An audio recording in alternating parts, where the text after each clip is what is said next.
Everyone, give it up for Jason Griffith and Erica Schroeder. All right, so I guess we'll get started. If you'll introduce yourself, tell us who you are, where to find you, and what you've been. My name is Erica Schroeder. I've been voice acting for like 22 years, and at the very beginning of my career, I was voice acting with Jason a ton. Right. And then we did Pokemon together. Yes, Pokemon, One Piece, Sonic the Hedgehog, YuGiOh, Shaman King. There was a lot of crossover between us. You can find me on Instagram. You know, I'm really bad at talking about myself. I'm better when people ask me questions, so I'm just going to pass it over to Le Jason. That's what I call him. Thank you. I like that nickname. Merci. Erica failed to mention that we were also in a live-action zombie pilot together. Ooh. 12 years ago, I think it was now, in Alabama. So not too far from here, I think. No, wait, what am I saying? Somewhere. Both A's. States, yeah. And we spent 12 days in an abandoned hospital together right. in the middle of the winter, and it was freezing. That's right, yeah. Do you remember freezing? I do remember freezing. Yeah. And I found warmth in like the abandoned morgue. In between shots, I was just like, I need to explore this hospital mistake. Hysterical.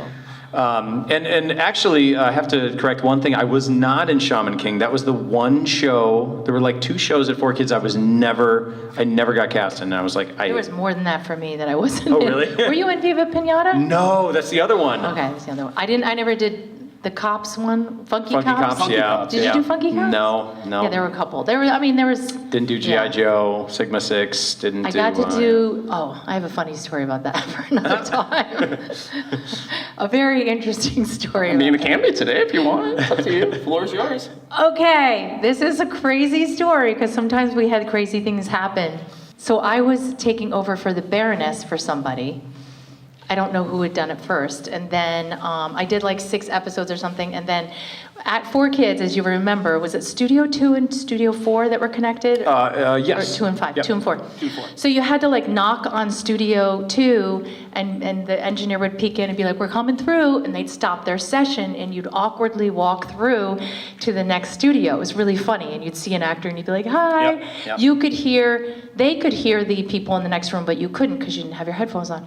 So I didn't get called in for like a long time for this role. And I was like, I think I've been fired, but I think nobody told me. You know what I mean? Oh, no. Right? So they have to walk me through a G.I. Joe session with the directors. And so I was like going through, and then I stopped in the middle of the room and I turn around and I go, hey, like this. I go, did you fire me? Did you fire me? Oh my gosh. And they all are like this, like hiding themselves, like, yeah, sorry. And I was like, okay, next time, call me, because it's not like you're not gonna see me in the studio. Oh my God, I so wish I had been the actor on that. And I'm like, I actually replaced you. Who it was. Oh yeah, the person in the room. Oh God, that would have been funny. I never even thought about that. What if the person in the room was the person? Right. Anyway, they never meant it personally when they would do that. I don't know if that ever happened to you, but like almost everyone I know has a story of like where they couldn't make it back from a theater job on time, or they were replaced because one producer, and the in Japan or in America was like, oh, I don't like the way they do this or something. And so back in the day, instead of just saying, can you make that less scratchy or can you make that less aggressive, or giving us direction, they would just fire us. And not tell you. And not tell us. It's great. Did you have a story? Yep, I was replaced he's got twice in Turtles. And I don't even know the character's name, but I think Clay Adams replaced me, whatever he was playing. And I think I was also replaced on YuGiOh. I was cast as the lead, and then one of the producers who I know, and I won't name who it is, said, "Oh, he sounds too much like Sonic." So I didn't get that job either. Oh my God! And it was heartbreaking. Knew that story. It was heartbreaking at the time because it's always heartbreaking, but that was like the only income I had at that point, I was like, oh my Yeah, gosh, I get I was the another same. series. This will be great. Yeah. And I don't know if you guys noticed, we did not make a lot of money on these shows. So it was like, if you got more shows, you got more money, you know? I was the original Max in Pokemon, and then it was that example with just that they thought the voice was too scratchy, but you know, they didn't have but that one was Darren Dunstan was directing, so Darren was so classy. He called me and told good. me, Yeah. and I cried. Yeah. And then the second time it happened, I was like, whatever. Yeah. I got over it quicker. Yeah. Well, it's especially heartbreaking when you get the role first, and then if you don't ever hear after auditioning, that's fine. We do that 1,000 times a day. But when you get it and you're excited about it and you're planning for it, and then you don't have it anymore, then it's excruciating. I bet. Yeah, that happened to my daughter. She was like one of the first things. She was cast in Peanuts as, which one? Violet. Oh. And then it was something about like the estate, and there were two different parties. There was the estate and then I can't remember what the other party was. So she had been approved, everyone in the cast had been approved by one of them, but I guess they had not gotten approval by the other party. Oh, no, And then it was like a couple days before she was supposed to start. We had known for months, and I felt so bad, and I was like, oh no, why did I bring her in this business? You know what I mean? But How old was she when that happened? gosh, she must have been 9 or 10. Oh, no. Yeah. Harsh, Then harsh. she was so funny. She was like, my husband found out that like Toys R Us or something was like going out of business or something. So we were like, let's take her there and like we'll get her some toy or something. So we gave her this toy, and she was with tears in her eyes. She goes, I'm gonna call her Violet. That's adorable. I my know. gosh. She took it well. She was fine after that. As long as she got the toy, she was better. Yeah. But yeah, there's a lot of disappointments Yeah. in the business. Indeed. And a lot of dizzying highs as well. Highs and lows. Hey, if the highs way outpower the lows, that's what it is, right? You know, It is true. It's a balancing act. A lot of they say when it rains, it pours. I think for both of us, probably every actor alive, it's like nothing, and then every job ever, and then you have to pick and choose between jobs because there's not enough time in the day to do everything. You know, but that's true. Yeah, I've noticed that. I mean, I've been doing this since 1998, so about 27 years now, and that's the one thing I've gotten used to, and I think it's good to be, if you're an aspiring actor, to just play the long game, because you will notice patterns over time that just because you're not working for an extended period of time has nothing to do with you, because when you are working, you're going to realize like, oh, I'll sneeze and get this job, you know? That's what it feels like. And it is funny when you talk to producers and directors, and you I know we're stealing your questions. I don't want to steal your questions. And they'll say like, you were actually second choice for this person, but you were first choice for this person, but you were third choice for that person. What people don't realize is it's very, very infrequent that someone is first choice across the board. Right. There's a lot of trades, we call it. Like there's a lot of trading. Like they'll be like, I'll give you this person if you give me this person. Right. Nobody's, like all parties are never going to completely agree. So it's always nice when you find out, oh, you know, this person really wanted me. But you don't usually find that out, but sometimes when you do after the fact, you feel a little better. You know what I mean? Right. Yeah. It is fascinating when you get the kind of sneak peek behind the curtain, Right. with all this stuff. I had an experience years ago. I was auditioning for a lot of commercials, and I was auditioning, I believe, for. You were the commercial king. I still am. He's the commercial I do a lot king. of commercials. Seriously. But I auditioned for Heinz Ketchup, I think, and never heard anything, no callback, nothing, no first refusal or anything. And about 3 weeks later, I go in for the same casting director, and she says, do you know you were first choice for this job? And I said, what? Like it was a campaign. It would have been huge. And she's like, the mistake you made, that we asked for 3 in a row and you did 3 of the same reads. And they loved that one read, but the person who booked it was able to give that read plus 2 different reads. So they knew that they were directable. And just like you, I was like, why didn't you bring me in to say, hey, try it this way? You know, Yes, but it's frustrating. so many times there's not enough time to do that. And that's why they'll cast once, you know, and then make decisions from there. At least it's good that they did give you that feedback for future times. For those who 100%. don't know, Yep. right? Yep. That's great. Because now I use the first word method, like the hey or the look or the did you know. So like, hey, new maple brown sugar flavored instant Quaker oatmeal. Look, new maple brown sugar flavored instant Quaker oatmeal. Did you know new maple brown sugar flavored instant Quaker oatmeal? Oh yeah. Do you say it? Then you edit it out. Oh yeah. I do a lot of that. Dude. Ooh, I love that. Oh, it's so. Trust me, I've booked more jobs using that than ever like going, oh, I'm just going to do a better version of what I just did. Yeah. That's amazing. How do you feel being like some of the more earliest, the integrals, the pioneers behind 4Kids' growth beyond One Piece, Pokemon, Sonic X, all of that? I mean, it was cool. It was really interesting to be a part of something that was really the last of Saturday morning cartoons. Like, that was something that was really important to me. I had an internal alarm clock, and I woke up at 8:59 a.m. every morning, every Saturday morning. Like, I didn't even have to set an alarm. I just go, the Smurfs. You know, I could not miss the Smurfs. They were very important to me. The only thing I thought that 4Kids was cruel for, one thing, and this never comes up, but I like to bring it up because it's funny to me, is they would look at the ratings and then move the shows around based upon the ratings. Yep.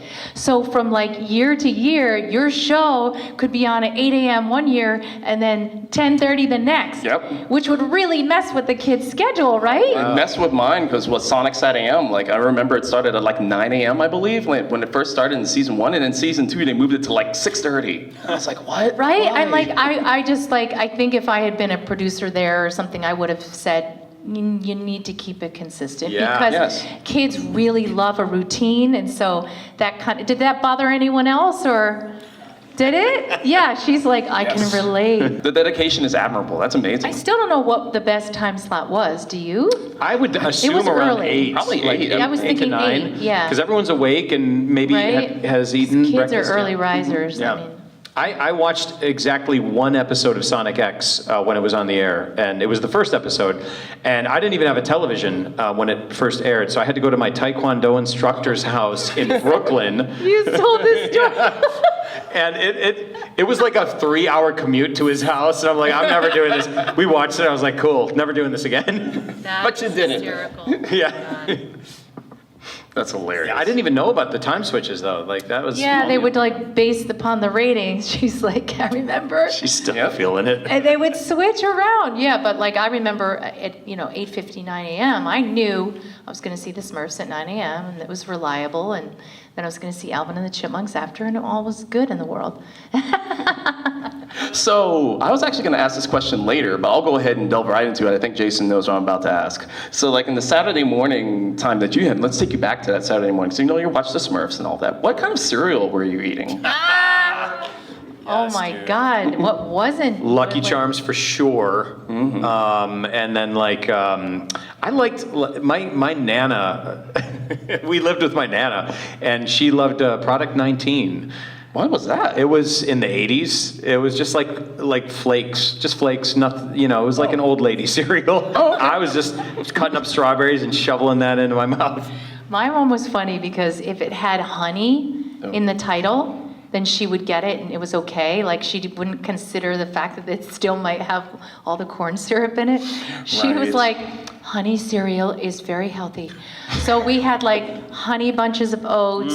I don't even know if that was around, but like honey nut Cheerios. The goat. Golden Grams, because apparently that had honey in it. I love Golden Grams. One of my favorites. And every once in a while she'd get us like a real sugar cereal as like a treat. But we also did Life and Cinnamon Life. Remember Cinnamon Life? Yes, that was good. of It gets so soggy so quickly though. It was great. Eat it very fast. Yeah, you got to eat it fast. But those are some of them. Do you remember remember the chocolate ones? Oh yeah, yeah. They're still around. Blueberry, loved blueberry. We weren't allowed to have that. It was like, I had to go to like a friend's house to get the good stuff with the marshmallows in it. So you two were iconic voices of main characters of global phenomenons. I mean, you being the voice of Luffy in One Piece, you being the voice of Sonic, like in Sonic X, like in those capacities. How do you feel about One Piece just as a whole becoming the gigantic? Did you think that it was going to be as huge today in 2025 as it was back then when you recorded for it? Do you have any idea? Start with it. No? I mean, no. We were told this one is very special. We were told, like, we have to really honor this. We have to make this the best it can be. This is very, very important. And they approached it very differently than the other shows. I don't know if you remember this. But we had like meetings, not in the recording studio. Like we had them like around where they would read the Turtles, you know, in that conference room. I don't remember this. So there's like a conference room, I think like next to the music room, that was like this big, long, oval table. Do you remember that room? Right. Oh my gosh, yeah. And we had like meetings about the character there, like that weren't even in the recording studio. So like just to talk about the show and talk, you know, so it was, they said this is like a really important one. It's huge in Japan. This is very important that we, you know, they tried their best to get it right? But you know, everyone in this room knows by now, right? You've all heard us being interviewed and saying what standards and practices means. Yeah. So S&P stood for standards and practices, which is completely different for whatever time of the day or whatever day of the week that your show is on. There were rules, very strict rules, like no dying, you know, no swearing, No cigarettes. no alcohol, you know, things like that. And there were good things, I think. There were things to take, you know, make sure that the kids are not, you know, they may be getting those things from like, you know, swearing, smoking grandma anyway. Get out of here, you shitbox. You know? Where's my lucky strikes? Yeah, but at least we weren't the ones. What does the drunk grandpa sound like? What's that? You got the whiskey, the Irish whiskey? Give me a double scotch. Well, you have a double scotch every day. Let's make it a triple. Oh, I'll have a triple if you give me a little something after that triple. I always do. I always do. Sorry, there are kids in this room. But anyway, You're good. you may have gotten that stuff from your grandparents at home, but you didn't get it from 4Kids. No. Is the point? We were giving you the wholesome stuff. As wholesome Which as is we so could. funny because at 6 years old, my favorite movies were The Shining, no joke, Christine, and Toxic Avenger. Are you kidding? Constant loop. Jason. Yeah, I'll have to tell you a funny Oh my story God. after this. We didn't have cable, so like I was a PBS kid. In fact, if I wanted to watch Scooby-Doo, and it wasn't because like cable wasn't around, everybody had it but me. My parents were trying to protect me. So if I wanted to watch Scooby-Doo, I had to like sneak down to the neighbor's house and watch Scooby-Doo. Oh my gosh. I know. Oh my gosh. I missed all that stuff. And I'm watching a car run people over. and then going to school and playing that at recess with my friends. I'm like, I get to be Christine this time. Run. Were you in the Maximum Overdrive too? Oh, for sure, Maximum Overdrive. Yes. Nice. What a great movie. God, that's so funny. All the Friday the What about 13th. The Exorcist? Exorcist, yep. Oh, I watched all the horror. That one they let Yeah. me watch, and Yeah, that freaking completely terrorized me. And Poltergeist was the one for me. That was the one that I couldn't watch TV for like a week after seeing it for the very first time. my mom told me I had a poltergeist moment. When I was little, I came downstairs like for Saturday morning cartoons at like 3 a.m. And guys, back in the day, it didn't run 24 hours. So if you turned on the TV when it wasn't running, it was just static. Yes. So my mom heard something. She came downstairs and she said, "You were on the couch like this." And she goes, "Erica?" And I go, "Yeah." She goes, "What are you doing?" And I said, "I'm watching TV, Mommy." Oh, God. My mom said her like, the hairs on her whole body just went like this. And she was like, "It's time to go to bed, Erica." And I was like, "Okay." And I just got up and walked back up into my room. She said she was so freaked out. I'm freaked out right now. Happened. Yeah. I don't know. I guess I was having what do you call those? Out of body experience? Out of body experience. Yeah. Sugar coma? I don't know. Sleepwalking. I was sleepwalking. yes. It was the only time I ever sleepwalked. We'll just call it in the moment. Gosh. I know, freaky, right? Love it. Call it a moment. You guys weren't, you didn't know you were getting this sort of content at this panel, did you? This was the best We were time. telling some really interesting stories. It's great. Especially about Grandma and Grandpa. Yeah. I love Grandma and Grandpa. They're both blind. Okay. Where are the honey Just nuts? follow my scent. Okay, honey, I'll see you in the bedroom later. It's all about the bedroom with this one. Ever since Hoover was in office. Well, Hoover was the worst one. He really sucked. Now Coolidge, Get it? he sucked, but in a good way. This is the Blue Hour here at Game On. Love it. Love it. Stomach hurts. Oh, so how do you follow up on that? Oh. So about, I guess one other question I have for y'all before I turn it over to Q&A. So I had to sneak a Sonic question in here somewhere. Sure. So it's like, of course I had to. So my question for you two is, who do you think is the better dynamic duo as far as Sonic goes? Sonic and Tails or Silver and Blaze? I don't know. We'll have to fight to the death to see. You win. I think, I'll say Silver and Blaze because Pete Capella's not here. Yeah. And, Good old Pete. We love you, Pete. We all love Pete, right? Does everyone love Pete Capella? Yeah, okay. You know what? Before we adjourn, I want to have everyone say hi to Pete. I'm going to do a video and I'm going to send it to him, just so he feels bad this weekend for not being here, for choosing San Diego over Phoenix. Oh my gosh, so he's in San Diego, He's huh? in San Diego, yeah. So, I've told Jason this like less than a month ago. I've never met Pete. What? Guys, we've never met. And like, we've been Facebook friends for a while now and talk to each other on Instagram, and we're both like, I can't believe it's been this long and it's never happened. So we need to make it happen. Yes. Fans need to Yeah. ask for us to Yeah. be somewhere together. Sonic Expo 2025, I'm calling it. Oh, All let's do right, it. maybe 2026? He took the words out of my mouth. I don't know when that is. I'm definitely gonna be there. No, I'm gonna have to be gracious and say, then I will say Sonic and Tails. Aw. I thought you were gonna say Sonic and Blaze or Silver and Blaze. Because people have the Sylvays. What do they call the Sonic Oh, and Blaze? what do you call that? Sonays? It's like Sanays? Well, it's like Sanami, so I guess it would be It's like Sanays, wouldn't it? Sonays, all right. I like how we talking about Sonic and leave out the GOAT, Shadow. True. Thank you I mean, we got very Shadow much. right here too, so. Thank you, Prince. And Wave. You Oh, suck. Sade. I love Sade. F-U-C-K suck. I remember the first time, because I believe, if I'm not mistaken, that's the first time I've ever heard a Sonic character ever say that something sucks in I any couldn't believe capacity. it. Like And I was like, I whoa. forgot about that, and then someone asked me for a cameo with Wave in it, and I had to like look her up and like look at stuff and be like, wow, she really pushed the boundaries, didn't she? Yeah, absolutely. Yeah. She was a little sass, but I loved her. Team Babylon just as a whole were just great. So, you guys. Jet. No, you're good. I can see. So- Oh, there you are. Oh, yes. By the way, why did they wheel this TV in? I don't know. They kind of wheeled it in, then left. Maybe it's for the switch next it on. Did they wheel it while we were here? Yeah. Oh, yeah. Yeah. Oh, we were we're talking. gonna watch some scenes and some clips. I'm just kidding. That would be. Oh, Mike. my God, I would love that so much. That would be like the best surprise. Or it's Pete. Can you imagine? It's Pete, and I'd be like, I met It's you no now. use. I was gonna get Then him he somehow. comes from behind it, and he's actually here. Wouldn't that be nice? Oh my God. Do you guys have burning questions? Yes, that's what I was gonna get to next. So, How's it going, everybody? All right. Looking good. So good. It's nice to see you again, Jason. Thank you. See you in November. Oh. I was the Shadow Drip Man.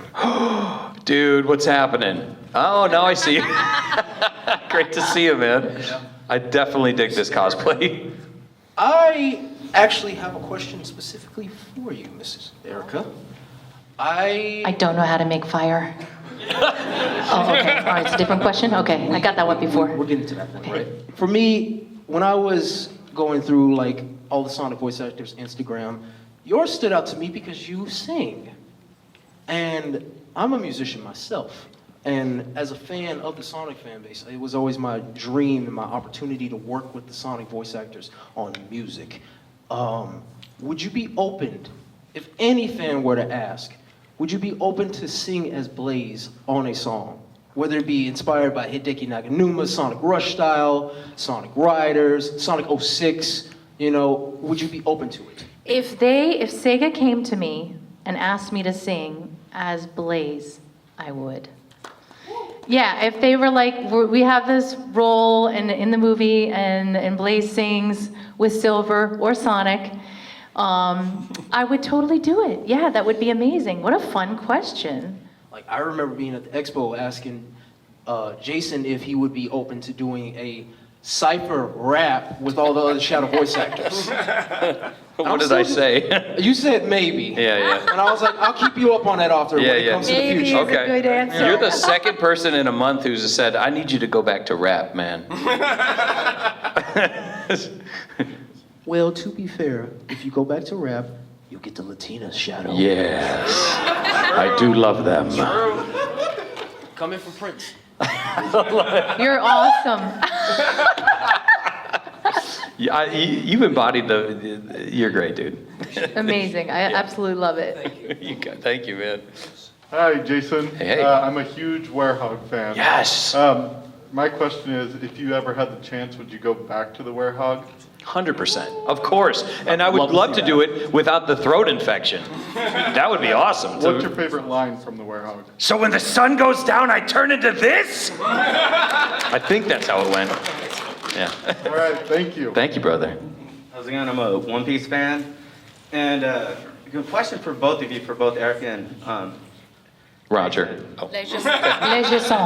as your tenor as the voice of Luffy and Usopp, what was your most memorable voice acting scene that you guys had to do?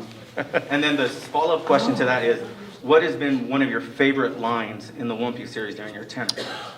Ooh, fun. So, like, is it a scene that we had together, or just like Well, it could a be moment? together, or because of all the One Piece characters are phenomenal, you know, and then it just sucks when they change the voice actors because you get so used to you guys, Yeah. and then they go, but that's just for a whole nother thing, but just in general, like any of your favorite So many memorable favorites. voice acting, and then a line you had, and then maybe one that you guys had to do together.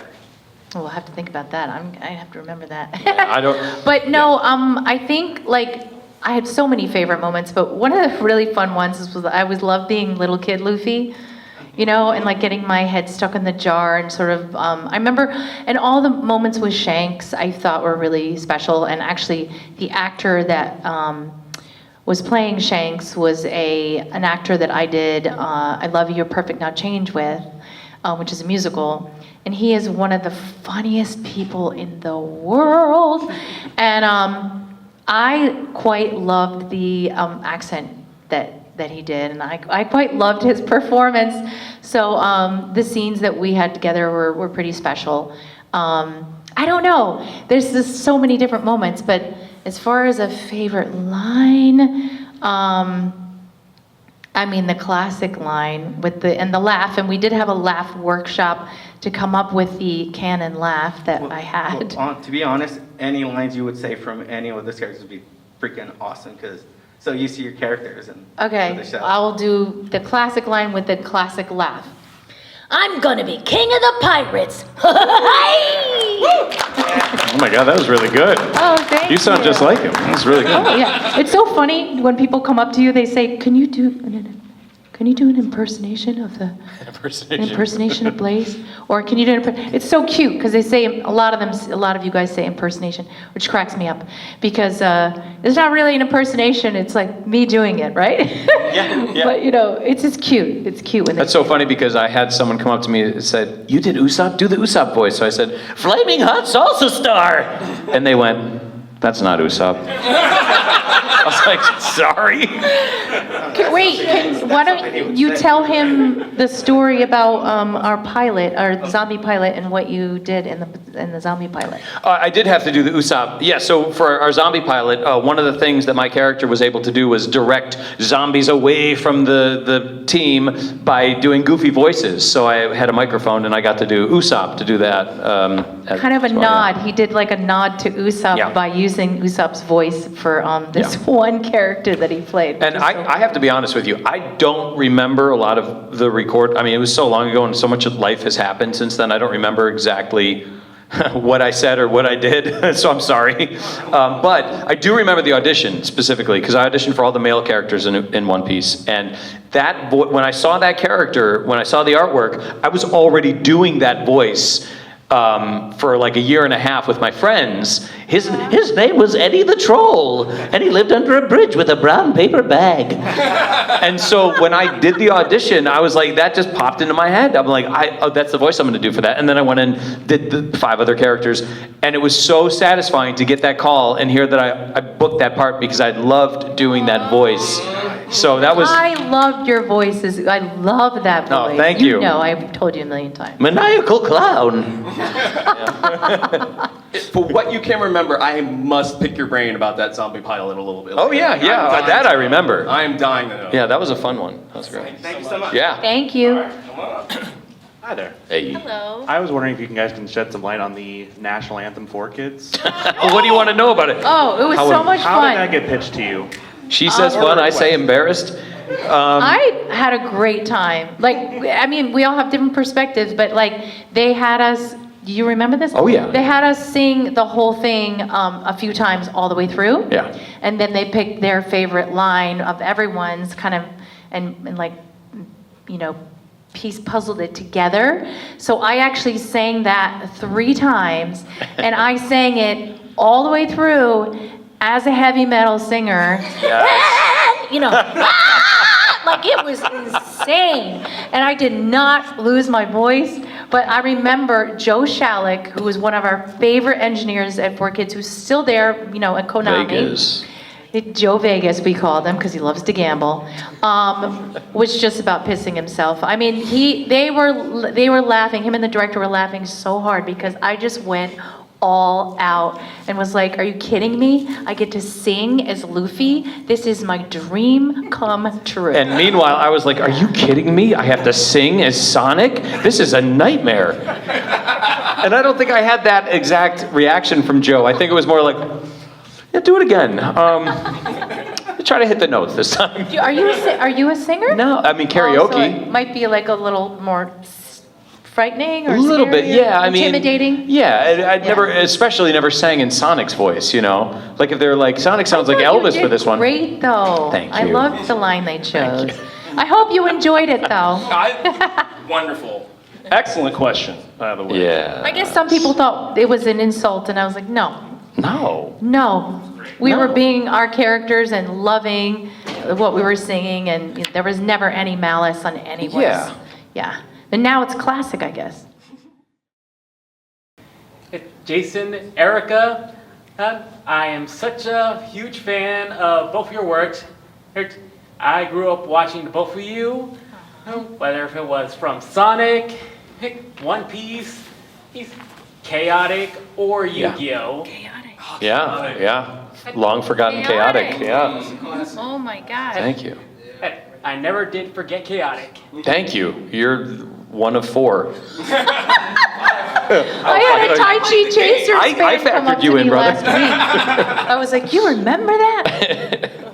Here's my question. Who would win in a YuGiOh duel?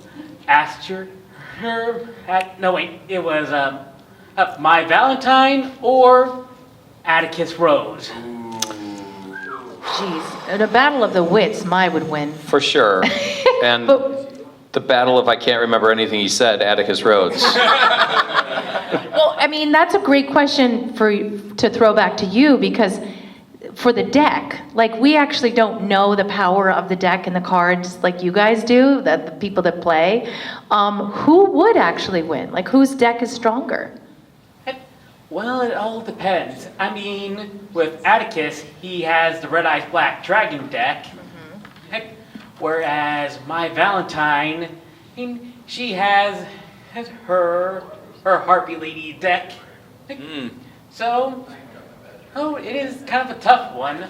Are they kind of like equivalent, you guys? Are they sort of equivalent, or does one of them have a stronger deck? Does anybody know? This guy's like, I see. So? Yeah. Unfortunately, it's a little Neck and neck. So it's a good question to ask, because they're neck and neck, apparently. Great question.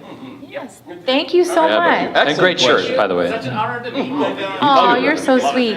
Nice to meet you too. We've got about 10 minutes left. I think we can get everybody in. Yeah. Love your costume, by the way. Maria. That name still haunts me. Hello, Hello, my name is Caitlin. I've been a Sonic fan for almost 10 years. It's gonna around October, it's gonna mark 10 years. So I understand that you guys get inspired by everything. Regarding like characters, and because I know like Jason is inspired by like he sees himself in like an actual person, Elvis Presley. But like regarding like fictional characters, and it doesn't have to be necessarily anyone that you guys voice. Was it like maybe there's like a character from like a book or even another video game or any sort of media that you personally saw yourselves in? Ooh. Great question. Ariel, the Little Mermaid. Nice. Yeah, I loved her, but like even more than her, I love Ursula. But like I don't see myself in her, but I really love to play characters that are the opposite of me. So I'm super drawn to evil characters. Like I just give me an evil character and I'm telling you I will terrify you and make you laugh. But like Pat Carroll, I think is one of the best voice actors that has ever lived, and she unfortunately passed away I think last year. And here's a fun fact for you guys that you probably don't know. I was watching all the Garfield specials. Like I bought them and I always play them for my kids, you know, for every holiday. And I was like, the first time we watched them, like when they were like 5 and 7 or something, I was like, oh my God, who is Garfield's grandma? Like, she's amazing. She's like, ah! Like, her laugh and the way she talked, everything. I was like, I love this characterization. Like, I just felt it in my heart, you know what I mean? And I looked it up, and it was Pat Carroll. So Garfield's grandma and Ursula were voiced by the same person. That's so cool. And it's weird because I'm very rarely moved to look up a person's name. And the fact that I looked it up and it was her, I was like, that's just, So a testament to how amazing she was. Yeah. How about you? So you're Elvis. I just wanted to be the love interest on Full House, where DJ Tanner fell in love with me, and then I became a series regular, and then we had our own spin-off sitcom for the next 7 years. No joke. All I wanted to do was sitcoms. That's the reason I started acting in the first place, and that's the one thing I've never done. Oh, it's gonna happen. It'll happen. If that medium still exists. I wanted to be on Broadway. That was like my other goal, the voice of a cartoon and be on Broadway. And I was able to do that, which was great. But I love also Carol Burnett and Lucille Ball are both amazing. And Mo Collins is a more modern person, but she's phenomenal. Look her up, Mo Collins. Freaking hilarious. Yeah. Thank you. Yeah. Thank you. That was a great Thanks, question. Thanks, Caitlin. Great question. Phoenix has got some. Phoenix coming out with the great questions here. Hi. So regarding, obviously I've seen you connect with the fans a lot on social media and of course on these panels, which is fantastic. I also seen you like participate in some fan projects, such as I recall the one a while ago. I can't remember the specific channel. That requires like the Carnival Fair Adventure art style animation, and you were like a Sonic in chat. You're like, who cares? Let's go get some churros. So do you often do that, or do you just try to limit yourself on participating in fan? I have to limit myself. I've only done a handful of fan projects, and they're usually for either a good cause or someone I know, or Sega okaying it. I'm asked a lot to do fan projects, and there's not enough time in the day to do them all. And there's union stuff involved as well, so there's a lot of things to consider. But I've also got 3 small kids at home, so I have to be dad when I'm home, not like, hey honey, I'm going to do a fan project for the next 2 hours, and she'll say, no, you're not. You're doing the dishes is what you're doing. Yes, ma'am. You got it. Thank you. All right. Look at that shirt. Oh my God, I'm so hungry now.